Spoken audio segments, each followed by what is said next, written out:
don't want to be shamed for that, and they don't want to be called toxic for that. That is the reason I'm so massively famous. That is what I say. What do you think of transgender people? That's nothing to do with me. I'm not transgender, and I don't understand the issue like they do. They Are you transphobic? Do you consider yourself that?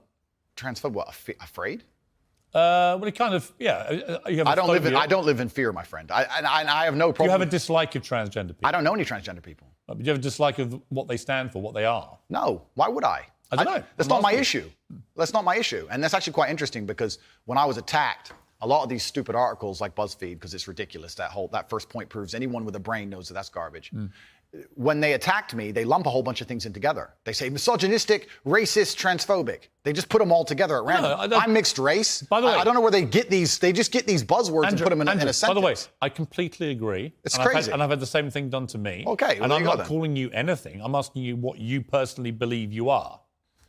It's not an issue I discuss. What I do discuss is that... So you support transgender people?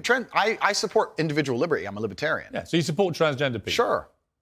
Sure. Why not? Exactly, yeah. But my point is, as a whole, you're saying that I'm saying I don't want to see men in dresses. I'm saying no. You support gay people? Sure. Yeah. I'm saying there's a large contingent of men in the world who like the idea of the traditional masculine view of the world, who feel happy when they watch 80s action heroes with big muscles and they run around. And there's nothing toxically masculine about having a fast car and a beautiful girlfriend and making a bunch of money. And nothing at all. Absolutely. And those are the people who are my fans. But the problem is, okay, I'm going to interrupt you just to say this. No. Okay, but you're saying that I have a problem with men in dresses. I'm saying no. The people who watch my content. I've asked you that question. You've answered. Yeah, but the people who watch my content don't want to see men in dresses. Clearly, I don't wear a dress. That's the point I'm making. That's not why they're watching your content. No. You're not wearing a dress. No, but that's the point I'm making. That's the point I was making. There's a large contingent of men who are not interested in the things that perhaps the YouTube algorithm's trying to feed them. I think there are lots of... Look, when you support masculinity and masculine traits, I'm with you, right? Okay, so you agree a man should protect and provide for a woman? Absolutely. Okay, so you agree if you were walking down the street with a woman, you'd be responsible with her safety? Yeah. Cool, absolutely. So if that woman wanted to walk alone at I don't think I have authority over the woman as we do that. Okay, so let me ask you another question, Piers, because we are professionals. Let's say your woman decided she wanted to take a nice little walk through the south side of Chicago at 2 a.m., and she wanted you to go with her, and you were responsible for fighting and dying on the spot if she was attacked. Don't you think you would say to her, no, we're not going out right now, it's not safe?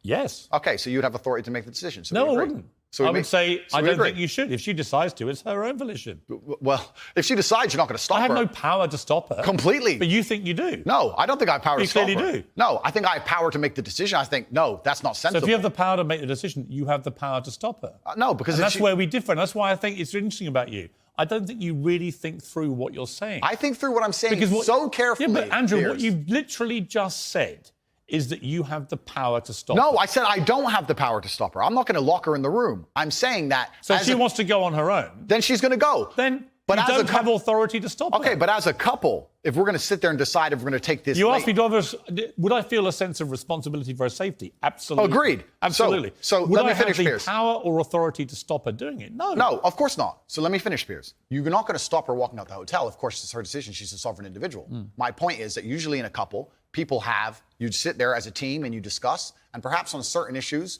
the woman will know more about X and she'll decide X, and the man might know more about Y and he'll decide Y. So I'm saying if we're as a couple and we're sitting there and deciding, as a couple, as a team, and she says she wants to take this late night stroll, I'm going to say, you know what, I'm going to veto this one. I'm going to call veto. Do you believe because it's dangerous, which to a degree would give me, in that particular scenario, a degree of authority. If she said, I don't want to listen to you, Andrew. It doesn't give you authority. If she says, I don't want to listen to you, Andrew, I want to go on that walk, then what can I do? Say, well, then I